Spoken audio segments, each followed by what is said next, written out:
Well, this is the Thanksgiving week. So, with that said, I'm hoping that everybody has a happy Thanksgiving that's coming up here shortly.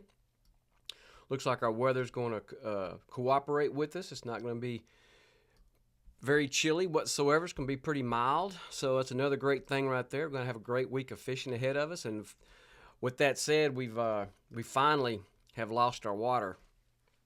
It's back down to what we would consider normal tides this time of year. So if you have plans on fishing this on Thanksgiving Day, on Black Friday, or this upcoming weekend, or sometime during the week, just make sure that you pay real close attention to what your tide reports are, because things are drastically different than they were a week ago.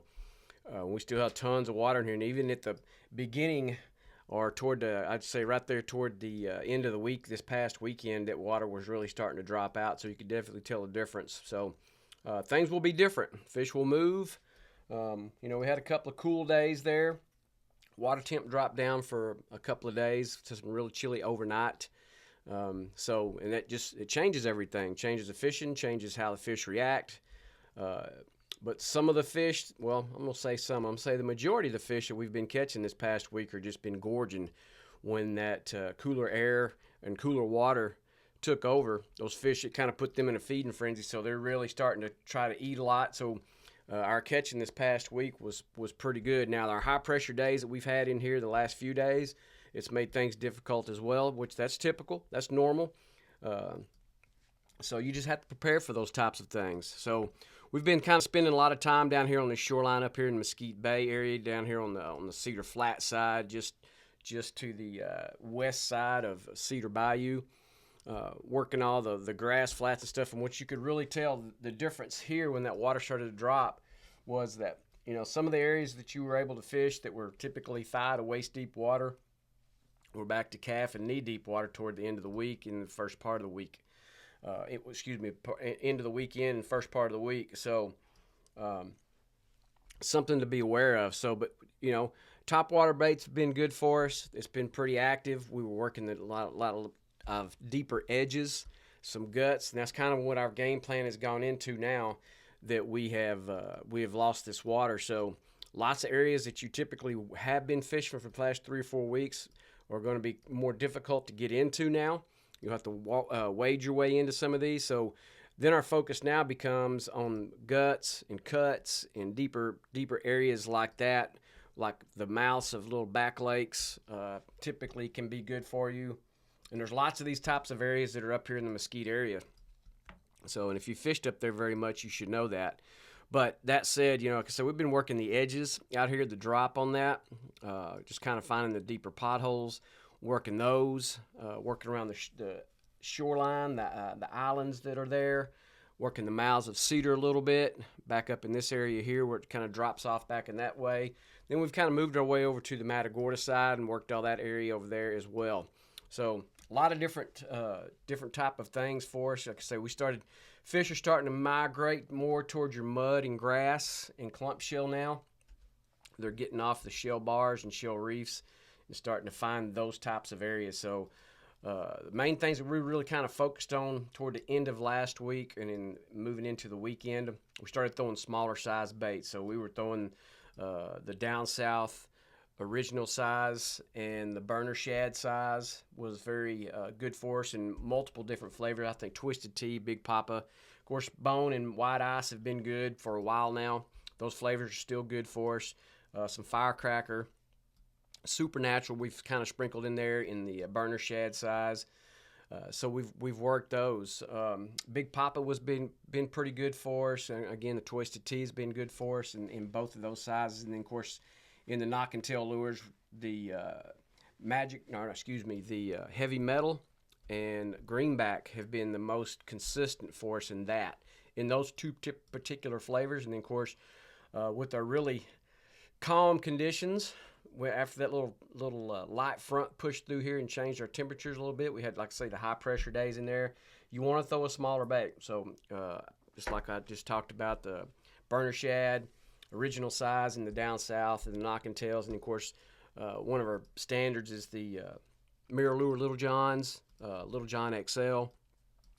in a few different flavors in that. So it's been good for us as well to work those kind of things, get that nice little darting action with the Little Johns. Give them just a little bit different profile with the XL. Can do a lot of good for you there. So this is where this time of year, you know, when we're starting to fix to crank up with cold fronts, looks like maybe our 10 or 12 day outlook, it looks like there's something that may be projected toward the end of next week that could change our temperatures drastically, but we will wait to see how that kind of affects anything. But right now, like I say, this upcoming week for us, temperature-wise, is going to be pretty mild. Might be some cool mornings, but nothing drastic. But again, the water levels have changed dramatically. We don't have as much in play anymore. So trout have been very good for us. Redfish have been scattered somewhat. We hadn't got a really good concentration on them. Now, with the water levels coming back and dropping back out, you can probably start to find these fish concentrating up again. So something to look forward to. If you're getting to be able to get out this week, have yourself a lot of fun and enjoy your time on the water. Long Reef Bend, all the way up here to Jaybird Point, all the way down in here to Spalding Bight area. Again, water levels dropping back out, getting to somewhat normal tides that we have this time of year. And again, once we start having fronts on a more regular basis, that will push more water out of here too on different things, different scenarios. So always have to keep in mind about that as well. So what I mentioned earlier, fishing more guts and cuts, back lake mouths and stuff like that.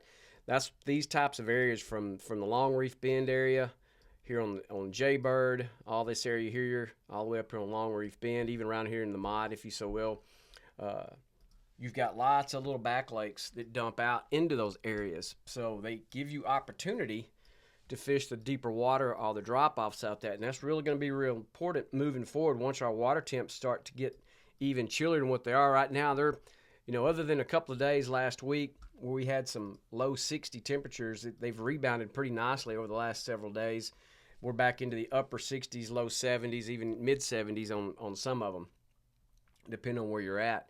So, but once we start getting a water temp that's going to be below 70 on a consistent basis, these fish will begin to concentrate into these deeper areas like that. So whether you're fishing up here in these areas or if you're fishing somewhere else that you like to fish, the same scenario will carry. That information will travel. So if you know other areas that's got deep little drops or cuts or edges or stuff like that that's going to be able to hold and concentrate fish, those are areas that you really need to concentrate on moving forward into our winter time as we get here toward the end of November and get into December.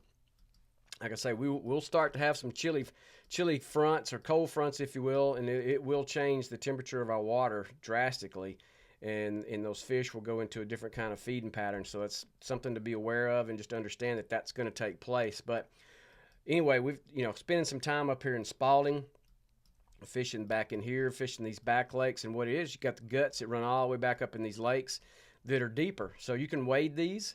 You can work all these if you want to. Of course, again, water dropping out, it's kind of a little bit more difficult to get your boat back in some of these if you've been able to do that, which we have been able to do about the last 3 or 4 weeks. That's been pretty normal to be able to do. But working these areas like that will be critical. You'll find, and like I say, and you're going to go along there and you may find some of these guts, there's not holding any fish. And that's hot, and that's going to happen. So that's why you kind of want to line yourself up with such a long line.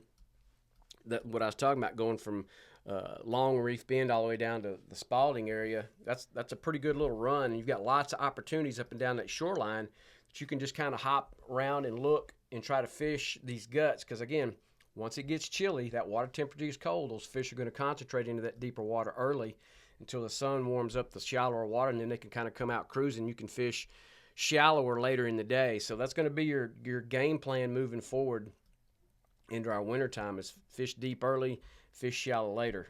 And then, of course, it's all going to be based on ambient temperature and what's going on with the particular weather patterns at whatever day that you get to fish.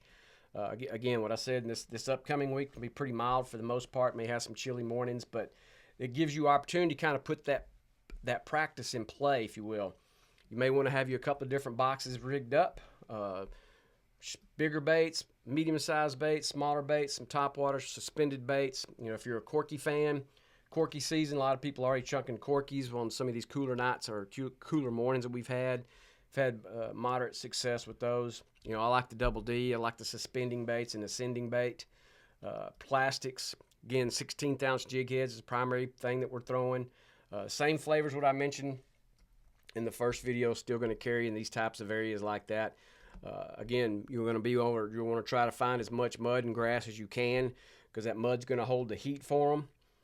But again, you can use this upcoming week if you're able to fish to put some of that practice to the test. And so just be aware, watch your patterns. Again, tide report's super important moving forward because it's going to change drastically day in and day out. So just make sure you're paying attention to that. And of course, then your majors and minors are always key to incorporate into your fishing day. Here on Newcomb Point, Newcomb Bend, this whole area around here, we spent a little bit of time here on the front half of this because, you know, our conditions warranted that. We were able to do that. Again, with the water levels being what they were, this particular area kind of lights up for us. So we could get closer to the shoreline and work the guts that are in there, the kind of the hill and dale, if you will. There's some hard pack in there. You've got some grass. You've got some scattered shell that's in there. But when you get a decent little southeast breeze, we like to get on the back side here, especially when it's cooler. All back here is more conducive to the type of structure that we want to be over. You got more mud, soft sand, if you will. You've got grass in here. You've got some scattered clump shell that's in here. You've got 2 or 3 little back lake mouths that dump out into this particular area as you work toward the Holiday Beach area. It gives you nice little wading area that you can really work the shoreline and work those mouths in there. Again, with the water levels dropping back out, and those deeper guts like that are going to be places that you're going to really want to focus on to find your fish, unless you've got a really great grass flat somewhere that's pretty big and expansive, that's got some deep water access close by that those fish can drop off that, and then you can kind of work the edge, or you can work up on the flat later in the day, later that morning, maybe noonish, whatever. Just depends on how nicely the water warms up throughout the daytime and when you're able to get out on the water. So those are things that you want to be taking consideration when you're going to plan your fishing day. But, you know, we've been working these little guts here, and they've been holding a few fish. Not a tremendous amount because they just hadn't started to concentrate yet, but that's going to happen. Again, topwater baits have been good for us. It's been pretty active topwater. And some of these days when we're throwing topwater, we just, you know what, we're going to chunk it for next 2 or 3 hours. Doesn't matter if we get 1 blow up or 50 blow ups. We're just going to stick to it. And usually whenever that takes place, you have at the end of that, you have a pretty active day of those fish are attacking it. So you may not always get a hookup with it, but you may get some blow ups and some swirls, and that's the fun part about throwing the topwater bait. And then, of course, we kind of follow that up with the double D. If they're consistently hitting it or blowing it up or maybe not taking it, we'll throw that double D in there behind it and just kind of get it down in their face and just bang it around there on that grass like that and let those fish attack it. I mean, primarily around our majors and minors have been very productive for us. Trout, again, some of these trout that we're catching right now, man, they've been, like I said, they've been eating a lot, and they're just fat. They're really thick and fat, and it makes them really beautiful like that. So, you know, when you see that, you got, okay, this is, you know, it's going to give us opportunities across here. Again, the same flavors I mentioned earlier: Twisted Tea, Big Papa, White Ice, Bone Diamond, in the down south, Watermelon Red, in the down south flavors have been good for us. Again, we've been focusing more on the 4 to 3 inch baits because of the big high pressure that's been in place for the last few days. So always consider that is downsizing those profiles, because once we get those fronts, you know, if you got prefrontal conditions, that's when you have really good opportunity to catch some good quality fish, as those fish are going to really trying to eat, because they know they're probably not going to eat very much over the next day or two after the front pushes through. And usually you have that high pressure comes in behind that, and those fish are just kind of lockjawed. So offer them something a little bit smaller profile to give yourself more opportunity. Always remember that. That's key going into the wintertime. Like I say, in the knock and tail, it's been 2 flavors. It's been the heavy metal and the greenbacks have been very productive for us doing the wet. And then, of course, the Little Johns and then the XLs in various colors. It's not been any one particular thing. So we've just kind of matched the water clarity and gone with more translucence in that. And of course, if we found some areas that were a little bit more stained, then we went with a little bit darker bait. Just to go with that. And of course, another bait that's going to come into play, I mentioned earlier, the Corkies, Fat Boys, the Originals, the Devil, on all those come into play. I like the Originals and the Devil personally more than I like the Fat Boys. And then, of course, another one of my favorite baits is the Soft Dines and Soft Dine XLs. Those are terrific baits as well. So the one thing, only kind of the drawback about the Soft Dines and the XLs on those, they're pretty soft. And if you get into some redfish, they will destroy them. I mean, that's just the nature of the beast. They will. You might catch 3 or 4 redfish on it before you have to change it out. So if you're going to throw the Soft Dines and the Soft Dine XLs, make sure you put 2 or 3 extras in your box. If there's a particular color that you like, put 2 of those in there and 1 or 2 of the other flavors, whatever it is that you like. And just be prepared that that's going to take place.